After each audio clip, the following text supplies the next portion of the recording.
মোরক্কো যাওয়ার পথে বিমানবন্দরের স্ক্যানারে ধরা পড়ে আসিফ মাহমুদ সজীব ভুঁইয়ার ব্যাগে রাখা গুলির ম্যাগাজিন। আসিফ মাহমুদ বলছেন, ভুলবশত ব্যাগে ম্যাগাজিন থেকে গেছে, যা অনিচ্ছাকৃত।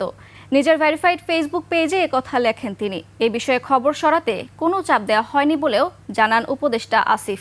খুরশিদ আলমের রিপোর্ট।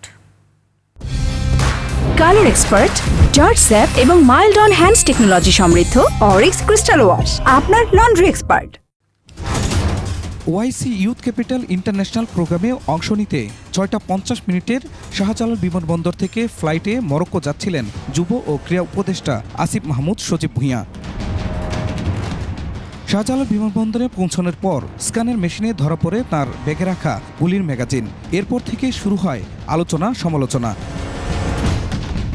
পরে এ নিয়ে রাতে আসিফ মাহমুদ সামাজিক যোগাযোগ মাধ্যম ফেসবুকে এ বিষয়ে ব্যাখ্যা দেন। তিনি জানান, তার লাইসেন্স করা দুটি ম্যাগাজিনের মধ্যে একটি ভুলবশত তার ব্যাগে থেকে যায়। এয়ারপোর্ট স্ক্যানিংয়ের সময় তার নজরে এলে তিনি সেই ম্যাগাজিনটি তার নিরাপত্তার দায়িত্বে থাকা অফিসারের হাতে হস্তান্তর করেন। এ নিয়ে গণমাধ্যমে চাপ দিয়ে খবর সরানো হয়নি বলেও জানান তিনি। খুরশিদ আলম, ডেস্ক রিপোর্ট, ২১শে টেলিভিশন।